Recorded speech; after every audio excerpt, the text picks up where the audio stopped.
Hello everyone. इस video में हम पढ़ेंगे कंपाउंड माइक्रोस्कोप के बारे में। इससे पीछे वाले वीडियो में हमने सिंपल माइक्रोस्कोप के बारे में पढ़ा था। अब सिंपल माइक्रोस्कोप कुछ तो ऑब्जेक्ट्स को इनलार्ज कर सकता है, उनकी इमेज को बड़ा कर सकता है, लेकिन अगर आपको बहुत ज़्यादा मैग्नीफाई इमेज चाहिए तो आपको ज़रूरत पड़ती है कंपाउंड माइक्रोस्कोप की।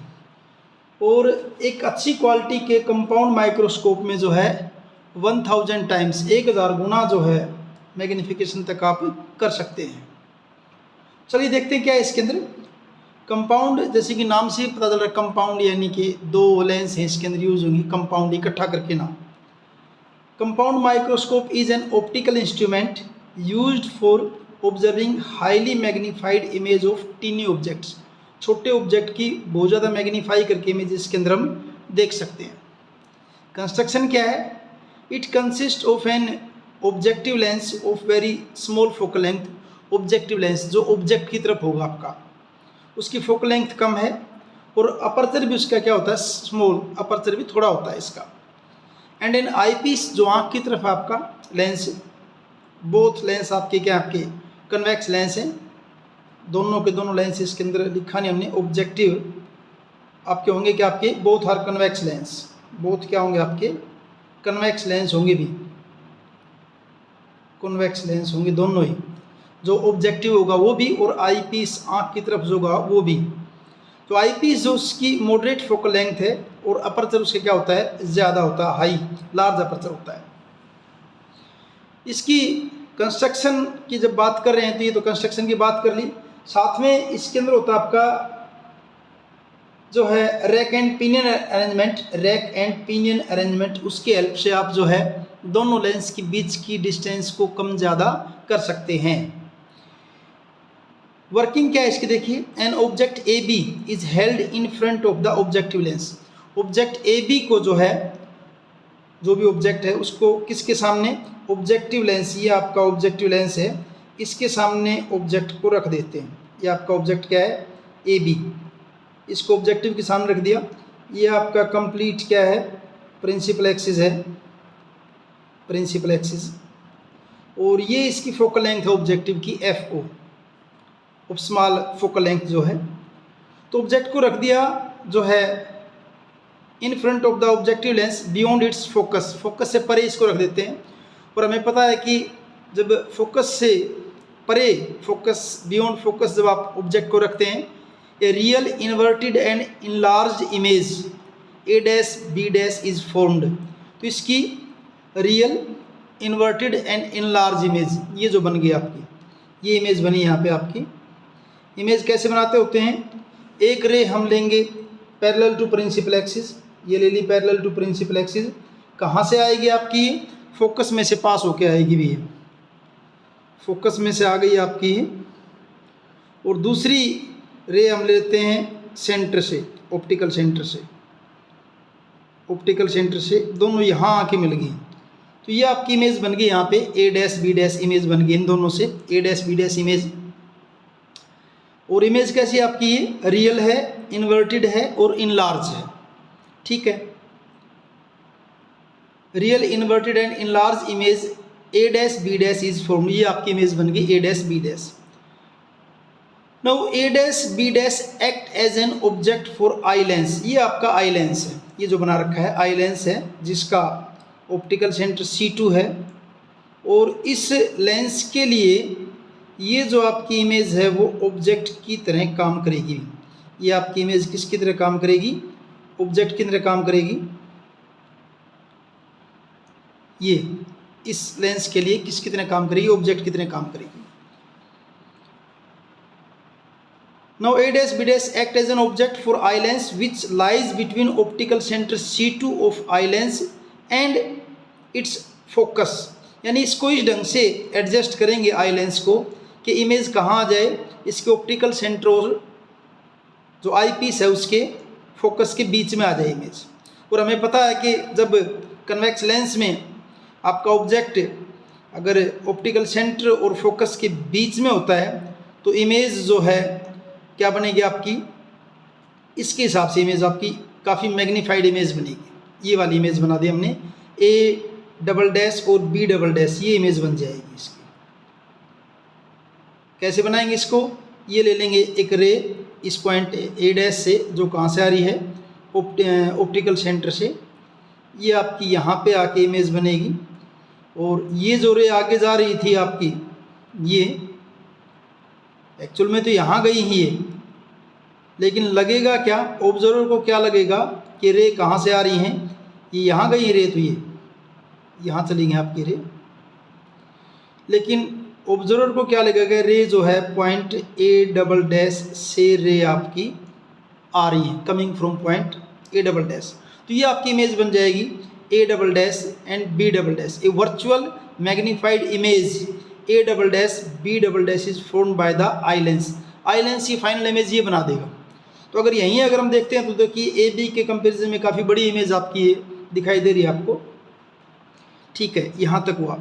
इसके बाद आगे देखिए, अब मैग्नीफाइंग पावर निकालनी हमने इसकी। मैग्नीफाइंग पावर, यहाँ ऑब्जर्वर है, यहाँ देख रहा है कि ऑब्जेक्ट यहाँ आपका, तो आपकी ये वर्चुअल इमेज है। ये वर्चुअल इमेज एक्चुअल में रही तो यहाँ जा रही है, लेकिन ऑब्जर्वर को लगेगा कि यहाँ इमेज बनी हुई है यहाँ पे।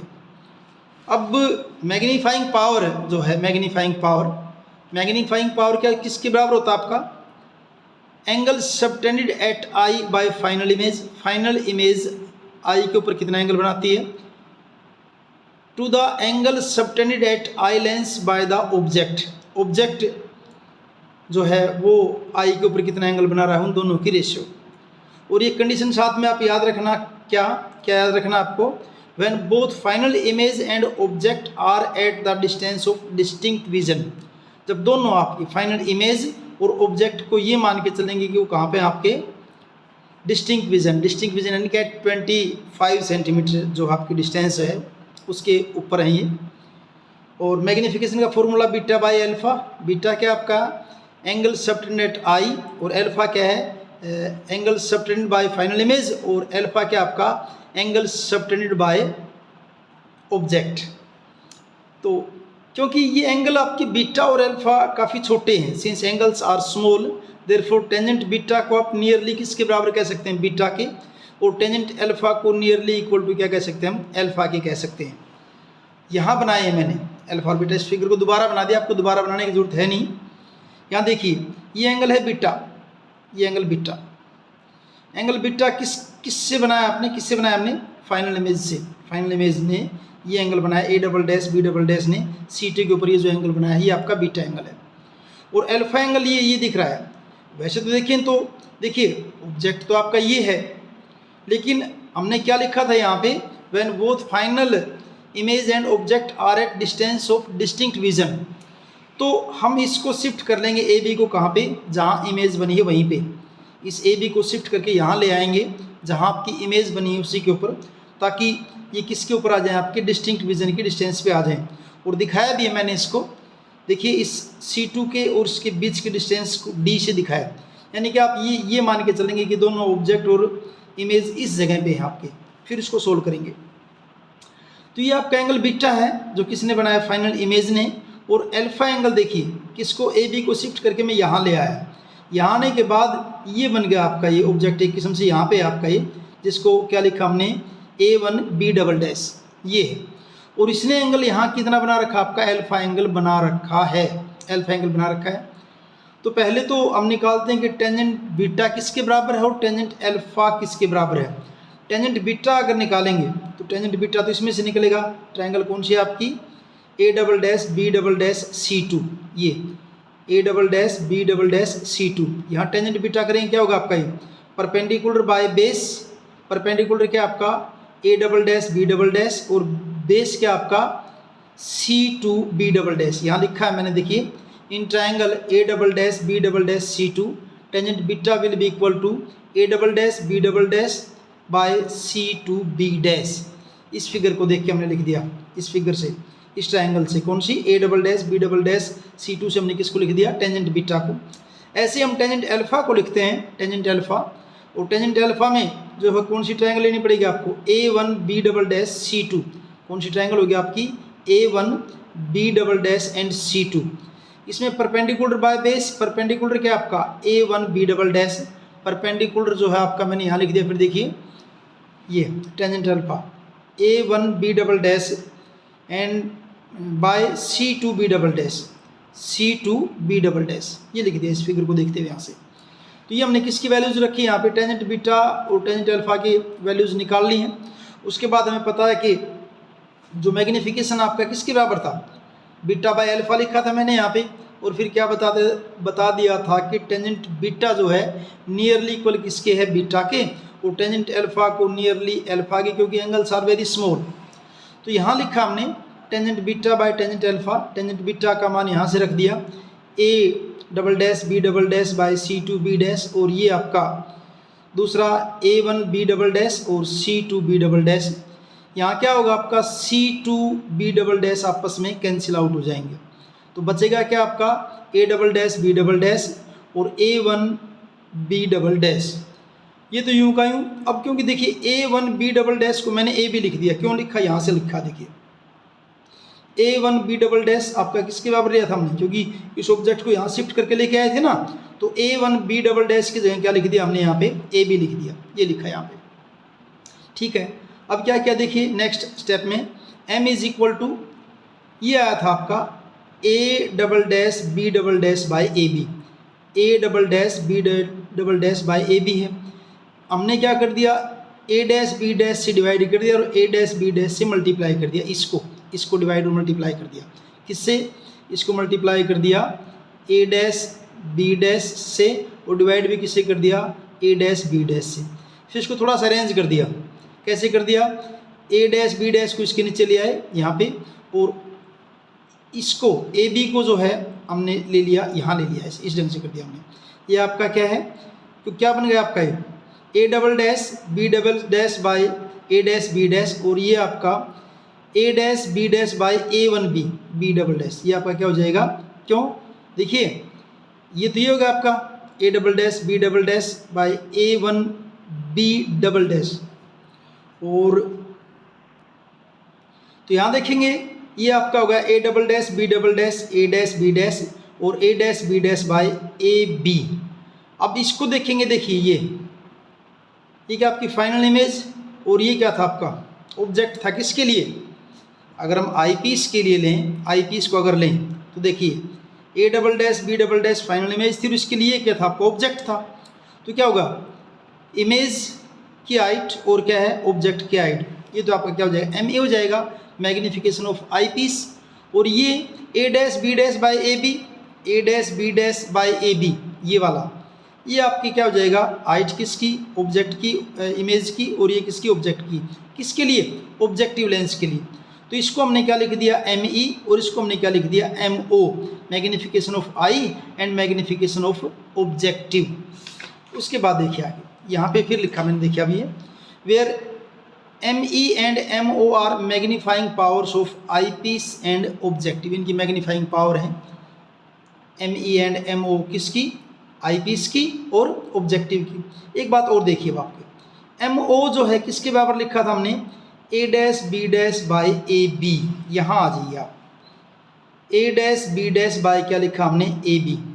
अब ये ट्रायंगल देखिए आप, इसको थोड़ा सा देखिए, ABC1 और A dash B dash C1 दिख रही है ट्रायंगल, ये ABC1 A dash B dash C1, ये दोनों ट्रायंगल आपस में सिमिलर हैं, क्यों, ये एंगल क्या है आपके वर्टिकल ऑपोजिट एंगल है, और ये एंगल आपका दोनों का क्या है आपका 90 का है। ट्रायंगल क्या हो जाएंगी, सिमिलर हो जाएंगी, और सिमिलर हो जाएंगी तो corresponding side will be in same ratio. तो उसमें आप A dash B dash by AB को क्या लिख सकते हैं, A डैश B डैश, तो दूसरी साइड इसी की लेंगे, वो हमने क्या लिखा C1B डैश बाय C1B, यहाँ लिखा मैंने, देखिए अब इसको सिमिलर ट्रायंगल का यूज़ करके। रीजन आप सामने सिर्फ रीजन लिख दोगे, क्योंकि ट्रायंगल आपकी क्या है सिमिलर है, सीधा डायरेक्ट उसके बाद अगर सिमिलर है तो कोरस्पोंडिंग साइड आपकी सेम रेशियो में होंगी, यानी A dash B dash by AB is equal to C1B dash by C1B। अब और आगे देखिए क्या है, अब C1B डैश जो है C1 और ये आपकी C1 और B डैश, C1B डैश जो है यहाँ से लेकर यहाँ तक, आप इसको क्या कह सकते हैं, C1B डैश, ये आपकी लेंथ ऑफ ट्यूब हो जाएगी भी। जो आप रैक एंड पिनियन अरेंजमेंट से जब इन दोनों को एडजस्ट कर रहे हैं तो C1B डैश वो आपकी क्या हो जाएगी, L, लेंथ ऑफ ट्यूब की length. Since image is form very close to the eye lens, क्योंकि इमेज आई लेंस के काफ़ी क्लोज बन रही है इसलिए हमने इसको क्या लिख दिया, L। और दूसरा आपका C1B वो नियरली इक्वल टू किसके, -FO, C1B ये वाला -FO क्यों कहा, हालांकि देखिए FO से आगे है ऑब्जेक्ट, लेकिन नियरली किसके बराबर हो जाएगा आपका, फोकल लेंथ ऑफ ऑब्जेक्टिव। और माइनस क्यों लगाया, क्योंकि opposite to the direction of the light and distances are measured from the optical center, तो ये -FO हो जाएगा, ये वाला -FO हो जाएगा। तो हम क्या लिख सकते हैं फिर देखिए, MO is equal to C1B dash की जगह क्या लिख दिया, L, और C1B की जगह हमने क्या लिख दिया, -FO। ठीक है, फिर हमने सिंपल माइक्रोस्कोप में भी ये पढ़ा था कि उसकी मैग्नीफिकेशन जो है, मैग्नीफाइंग पावर जो किसके बराबर, 1+D/FE, 1+D/FE। तो और ये हमें अभी देखा था कि टोटल मैग्नीफिकेशन किसके बराबर है, MO into ME, magnification of objective and magnification of eyepiece. Objective की क्या लिखी हमने, L/-FO, -L/FO, और आई पीस की क्या आपकी 1+D/FE। तो ये आपका कंपाउंड माइक्रोस्कोप की क्या जाएगी, मैग्नीफिकेशन का फॉर्मूला यहाँ से ये डिराइव हो गया है। Negative sign shows that final image is inverted, final image आपकी क्या है, इन्वर्टेड है। और इस ढंग से आपका ये कंपाउंड माइक्रोस्कोप कंप्लीट है। वीडियो अगर आपको अच्छे से समझ में आए तो लाइक कीजिए, अपने दोस्तों के साथ शेयर कीजिए, चैनल को सब्सक्राइब कीजिए। Thank you.